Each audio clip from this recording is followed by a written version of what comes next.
Olá, humano, bem-vindo a mais um vídeo do Cerebrando. Aqui a gente vai falar de uma técnica muito legal de neuroimagem, a técnica Brainbow.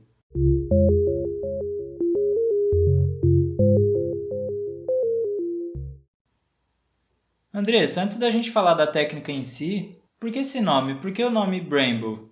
Na verdade, foi até bom você ter perguntado, porque como vocês vão ver mais pra frente pelas imagens, o nome é muito sugestivo. Ele junta duas palavras, brain de cérebro e rainbow de arco-íris, por conta das cores que essa técnica oferece. Agora, antes da Andressa falar da técnica em si, vamos começar vendo uma analogia para pegar a ideia principal da coisa. Imagina que você é um cientista e que você estuda uma determinada espécie de peixes. E esses peixes, eles sempre andam em grupo. Só que é o seguinte, você não quer estudar o grupo inteiro. Você quer estudar determinados peixes que têm uma característica especial. Sei lá, por exemplo, eles terem ficado um tempo em cativeiro e aí você quer saber como que eles se comportam quando eles estão voltando para o habitat natural deles. A pergunta que naturalmente ocorre é a seguinte: como que eu consigo diferenciar o peixe que me interessa do que não me interessa? Uma das formas de você fazer isso é você colocar uma etiqueta no peixe. Então, sei lá, você coloca uma etiqueta amarelona e o peixe é cinza, então vai destacar, você vai conseguir ver na câmera como que ele está se comportando dentro do grupo. E essa é a principal ideia da técnica Brainbow. Aliás, antes que apareça algum biólogo aqui embaixo me corrigindo por alguma coisa que eu falei dos peixes, sei lá, eu quero deixar claro que eu não sou biólogo e tudo que eu falei foi hipotético. Só que você, criando essa história na sua cabeça, vai te passar exatamente a ideia que eu queria que passasse, que é a ideia do Brainbow. É isso aí. Agora vamos para a definição mesmo. Só que aqui eu vou estar falando de neurônios ao invés de peixes. Bom, essa técnica trata do processo pelo qual os neurônios no cérebro podem ser distinguidos de neurônios vizinhos. Isso através do uso de proteínas fluorescentes. Traduzindo, Então, basicamente, os neurônios ficam coloridos, cada um com uma cor diferente do seu vizinho.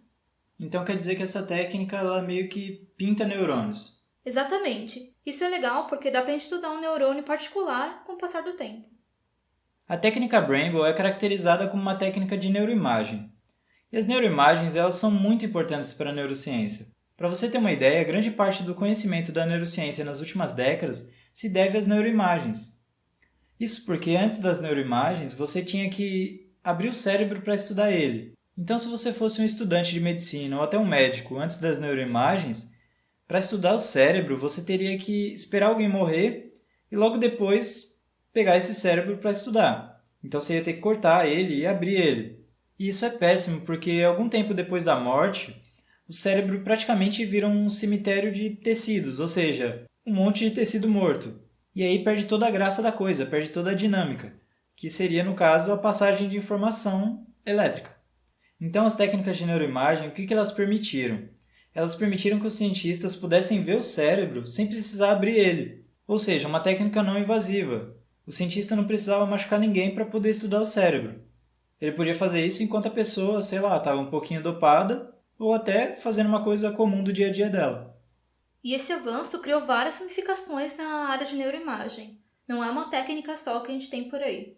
E no meio desse monte de técnica que a gente tem por aí, por que a gente deve usar a Brainbow? Essa técnica é muito usada porque a cor é muito conveniente para se distinguir uma coisa da outra.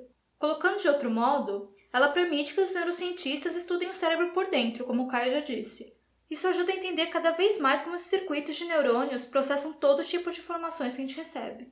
Como, por exemplo, tudo que a gente vê. Isso aí. E de onde que vem essa técnica? Qual que é a história dela?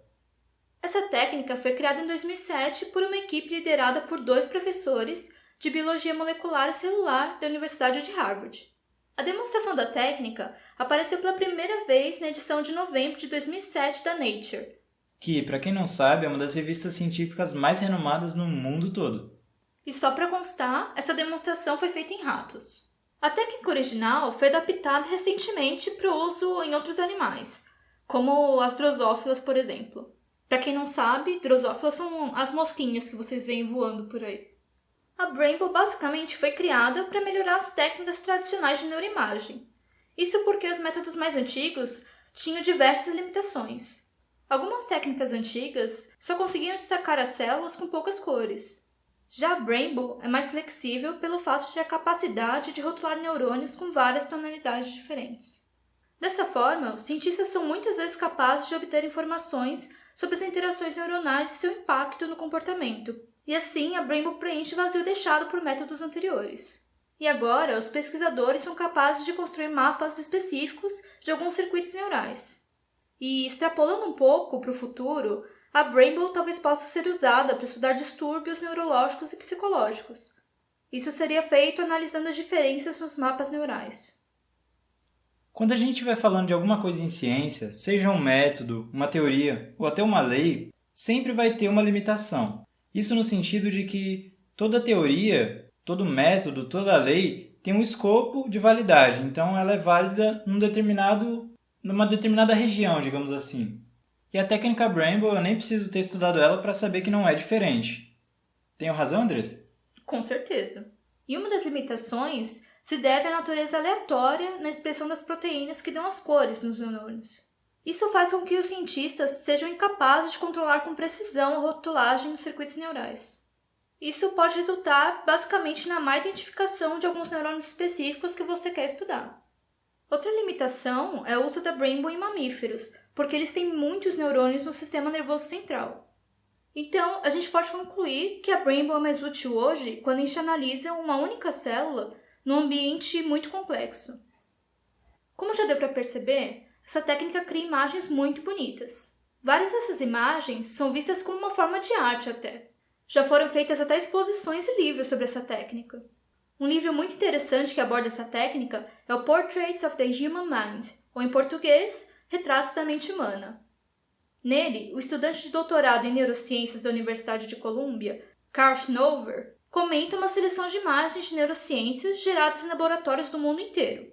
As imagens nesse livro representam mais de 100 anos de técnicas que têm sido empregadas pelos cientistas. E isso para buscar entender como o nosso cérebro é construído e como ele funciona. Dentre essas diversas técnicas que ele aborda, a gente vê o Brainbow. Bom, nós esperamos que você tenha gostado. Se você gostou, deixe seu like. Se inscreva no canal para acompanhar nosso trabalho. Muito obrigado pela atenção e que a neurociência esteja com você.